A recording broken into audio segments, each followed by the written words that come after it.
పంట పండించే రైతుకి భరోసా లేదు, ఇంట్లో ఉండే పిల్లలకి భరోసా లేదు, హాస్టల్లో ఉండి చదువుకునే పిల్లలకి భరోసా అసలే లేదు, నిరుద్యోగులకు భరోసా లేదు, మహిళలకు భరోసా మాన ప్రాణాలకి అసలు ఎక్కడా దొరకట్లేదు. గత 5 ఏళ్లలో అన్నా అని పిలిస్తే ఆదుకునే ఆపన్న హస్తాన్ని అందించే స్థితిలో ఉండే ఈ రాష్ట్రం ఈ రోజున అన్నా అన్యాయం జరిగిందన్నా కాపాడండి అన్నా అని నోరెత్తి గొంతెత్తి గగ్గోలు పెడుతున్నా కూడా ఆదుకోవడం అటు ఉంచితే అరెస్టులు చేయించే స్థితిలోకి వెళ్లిపోయింది. మొన్న తిరుపతిలో లక్ష్మి అనే ఆవిడ, మనందరికీ తెలుసు, జనసేన తిరుపతి ఇన్ఛార్జ్ అని చెప్పే కిరణ్ రాయల్ గారి వల్ల నాకు అన్యాయం జరిగింది, నాకు నయవంచన జరిగింది, నన్ను అతను వేధిస్తున్నాడు, నన్ను ఆదుకోండి అన్నా చంద్రబాబు నాయుడు గారు, పవన్ కళ్యాణ్ గారు అని అరిస్తే బయటకొచ్చి గొంతెత్తి అడిగితే కూటమి రాజకీయంతో పాటు పోలీసు వ్యవస్థ కూడా కలిసిపోయి ఆమెని జైలుకి పంపించే వరకు ఎవరూ నిద్రపోలేదు.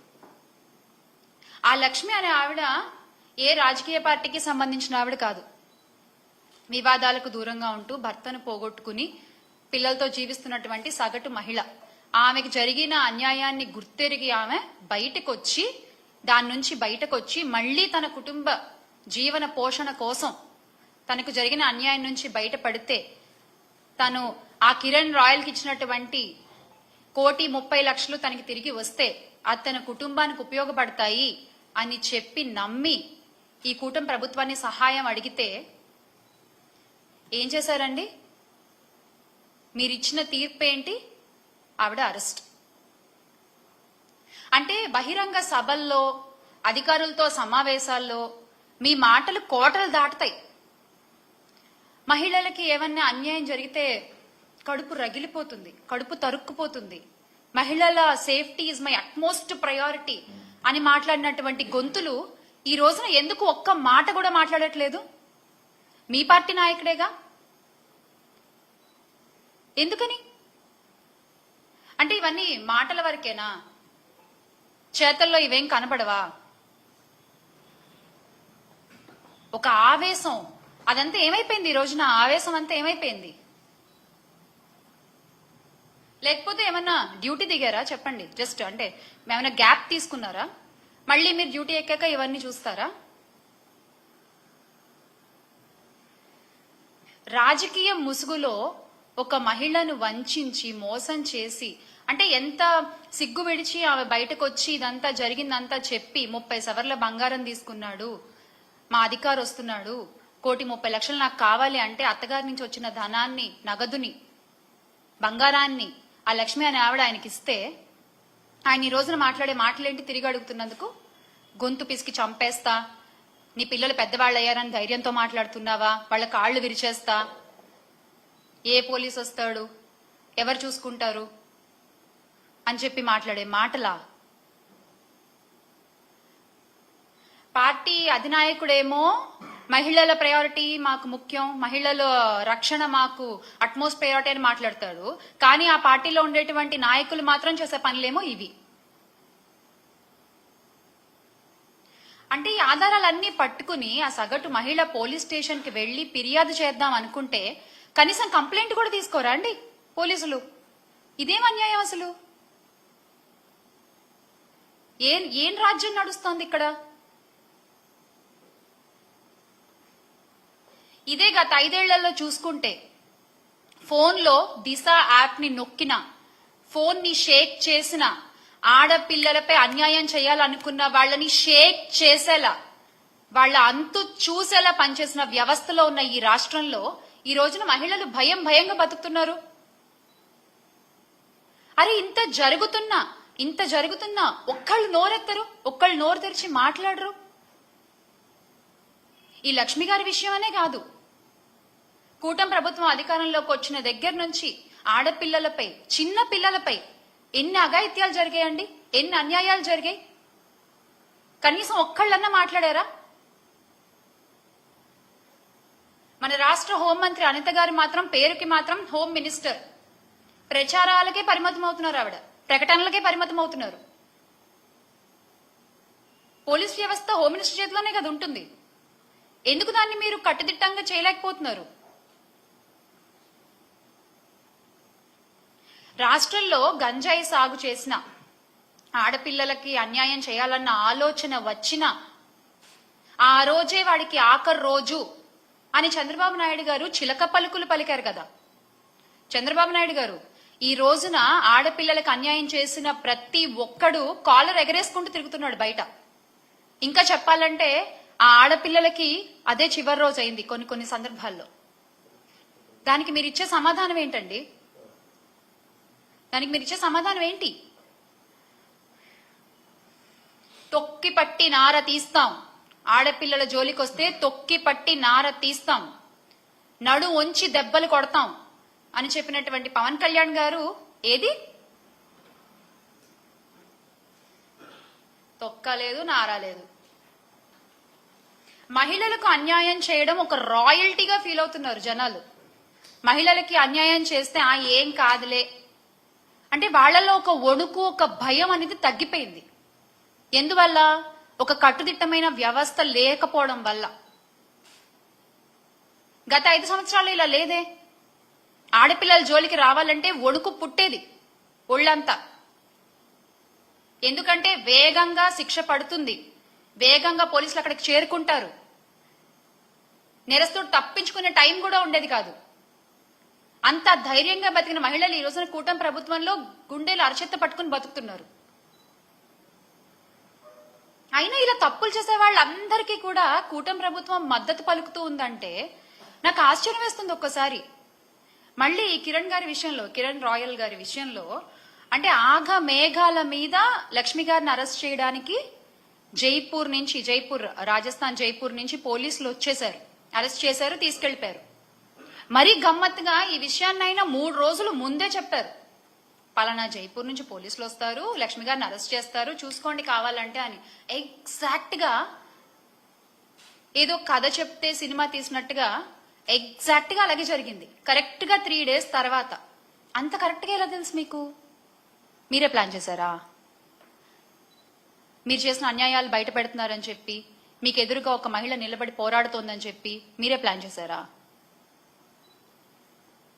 అంత ఆగమేఘాల మీద పక్క రాష్ట్రాల నుంచి మీరు అధికారులను తీసుకొచ్చి పని చేయించుకోగల సత్తా మీకుంటే, అంత పలుకుబడి మీకుంటే, సార్ ఆ పలుకుబడిని కొంచెం రాష్ట్ర ప్రయోజనాల కోసం వాడండి కదా, రాష్ట్ర మంచి కోసం వాడండి కదా.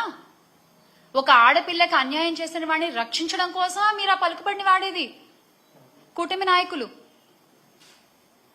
ఒక ఆడపిల్లకి అన్యాయం చేసిన వాడిని రక్షించడానికి ఇంత పలుకుబడి వాడతారా?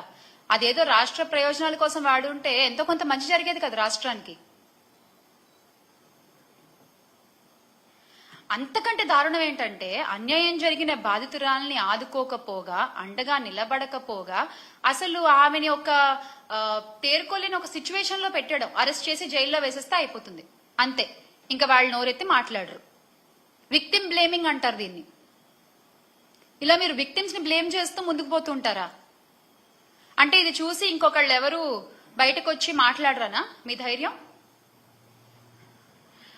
ప్రజలిచ్చిన అధికారాన్ని ప్రజల కోసం కాకుండా మీ తప్పుల్ని కప్పిపుచ్చుకోవడానికి, మీ వాళ్ల తప్పుల్ని కప్పిపుచ్చుకోవడానికి మీరు వాడుకుంటున్నట్లంటే ఏ స్థితిలో ఉన్నామో, ఎంత గొప్పగా మీరు పరిపాలన చేస్తున్నారో ప్రతి ఒక్కళ్ళు చూస్తూనే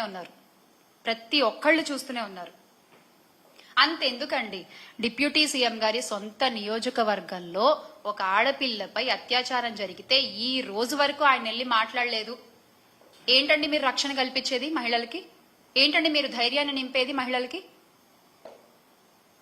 ఒకటి మాత్రం బాగా అలవాటైపోయింది, ఏది జరిగినా వైఎస్ఆర్ కాంగ్రెస్ పార్టీ వైపు వేలెత్తి చూపించడం,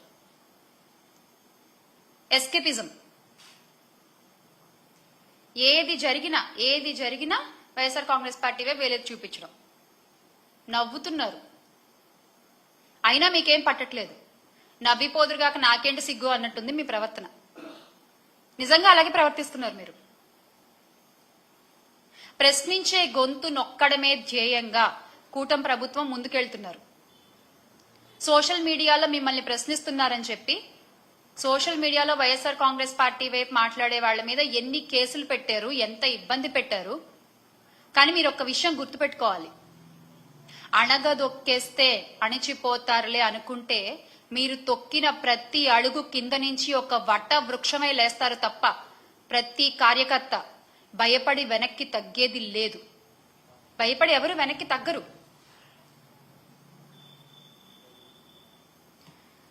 లక్ష్మి గారి విషయంలో మళ్ళీ అంటే వాళ్ళ ఎందుకు చెప్తున్నానంటే ఇన్నిసార్లు ఒక మహిళ, సరే ఆవిడ ఎటువంటి పరిస్థితుల్లో అయినా ఉన్న ఒక మహిళ ధైర్యంగా బయటకు వచ్చి నాకు ఈ అన్యాయం జరిగింది, నా భర్త బృందకుమార్ రెడ్డి 2021లో చనిపోయారు, ఆ తర్వాత ఆయన సన్నిహితుడు నాకు అండగా ఉంటా అన్నాడు, నా పిల్లలకు అండగా ఉంటానని నన్ను నమ్మబలికిచ్చాడు, నేను నమ్మాను, నమ్మి ఇంత డబ్బు ఇచ్చాను, ఇంత బంగారం ఇచ్చాను, ఈ రోజున అడుగుతుంటే ఏం పీకలేవు, నువ్వు నా వెంట్రుకు కూడా పీకలేవు, చంపేస్తా, ఇంకా నేను కొన్ని పదాలు మాట్లాడలేకపోతున్నాను, అటువంటి దుర్భాషలాడి అటువంటి భాషని ఉపయోగించి ఒక మహిళపై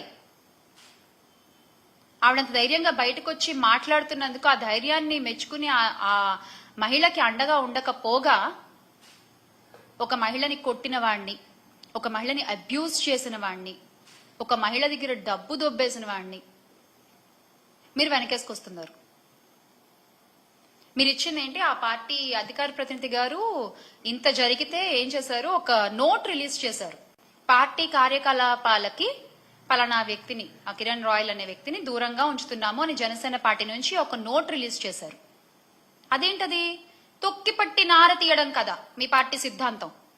ఇప్పుడు ఏమైపోయింది ఆ సిద్ధాంతం? మీ వాళ్ళ దగ్గరికి వచ్చేసరికి ఆ సిద్ధాంతం ఏమీ ఉండదు కదా.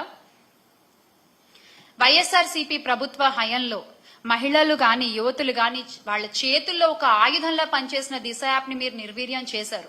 అంత గొప్ప వ్యవస్థలు మీరు ఎలాగో తీసుకురాలేరు, కనీసం దాన్నైనా పునరుద్ధరించవచ్చు కదా, కనీసం ఆడపిల్లలకు ధైర్యంగా ఉంటుంది. అలా చేయకుండా యువతుల మాన ప్రాణాలతో మీరు చెలగాటం ఆడుతున్నారు, నిజంగా చెలగాటం ఆడుతున్నారు. రాష్ట్రంలో శాంతి భద్రతలు క్షీణిస్తున్నా నిత్యం వాటిని డైవర్షన్ పాలిటిక్స్ తో కవర్ చేసుకుంటూ ప్రతి నెల ఒక్కొక్క టాపిక్ దొరుకుతుంది మీకు భలే. అసలు జరిగే అన్యాయాల్ని కవర్ చేయడానికి, జరిగే అన్యాయాల్ని డైవర్ట్ చేయడానికి, మీకు అనుకూలంగా ఉన్నటువంటి పచ్చ మీడియాల్లో వాటిని యథేచ్ఛగా ప్రచారం చేయడము, ప్రజల్ని నమ్మించే ప్రయత్నం చేయడము. అంటే చట్టం అనే ఒక కనీస గౌరవం కూడా లేకుండా మీరు ముందుకు దూసుకుపోతున్నారు, అన్యాయాలు అరాచకాలు చేసుకుంటూ, అత్యాచారాలు చేసే వాళ్ళని వెనకేసుకొస్తూ. అందుకే ఎవరన్నా ప్రశ్నిస్తుంటే కూడా చంద్రబాబు నాయుడు గారు అది సహించలేని ఒక స్థితిలో ఉన్నారు. ప్రజల దగ్గర ఇన్ని ప్రశ్నలు ఉన్నాయి, ఈ రోజున ఇన్ని ప్రశ్నలు ఉన్నాయి ప్రజల దగ్గర. సరే సూపర్ 6 హామీలు అంటామా, అవి పక్కన పెట్టండి, అవి కాకుండానే ఇన్ని ప్రశ్నలు ఉన్నాయి. వాటన్ని ప్రజలు అడిగితే ఈ రోజున సమాధానం చెప్పే స్థితిలో చంద్రబాబు నాయుడు గారు ఉన్నారా? కూటమి ప్రభుత్వం ఉందా? సానుభూతి పరులు, యాక్టివిస్టులు, ప్రతిపక్ష సోషల్ మీడియా కోసం పనిచేస్తుంటే వాళ్ళ మీద యథేచ్ఛగా కేసులు పెట్టి వాళ్ళని లోపల తోసేస్తే, ఎప్పుడు కేసులు అండి, ఎప్పుడో 3-4 సంవత్సరాల క్రితం కేసుల్ని కూడా బయటికి తీసి అరెస్ట్ చేస్తారు. ఒకవేళ వాళ్ళ మీద కేసులు ఏమి లేవనుకోండి, వీళ్లే కొత్తగా ఒక కేసు క్రియేట్ చేస్తారు, క్రియేట్ చేసి దాన్ని చూపించి జైల్లో వేస్తారు. ఎన్నికల్లో ఇచ్చిన హామీలు గాలి కొదిలేయడం, ప్రతి నెల ఇలా ఏదో ఒక వంకతో ఏదో ఒక ఇష్యూతో డైవర్షన్ పాలిటిక్స్ చేయడము, తమ వైఫల్యాలన్నిటినీ గత ప్రభుత్వాన్ని పేరు చేర్చి ప్రజల ముందు ఏదో కొత్తగా ఒక కొత్త అబద్ధాన్ని చెప్పే ఒక ప్రయత్నం చేయడం, ఇవన్నీ కూడా ప్రజలు చూస్తున్నారు. మీరు ఏ ఒక్క సంక్షేమ పథకాన్ని ఇవ్వలేదు, మీరు ఏ ఒక్క మంచి కార్యక్రమాన్ని చేయలేదు. పోలీసులు ప్రజలకి ఎటువంటి విషయంలోనూ రక్షణ కల్పించలేకపోతున్నారు, భరోసా కల్పించలేకపోతున్నారు. ఇవన్నీ కూడా చూస్తున్నారు.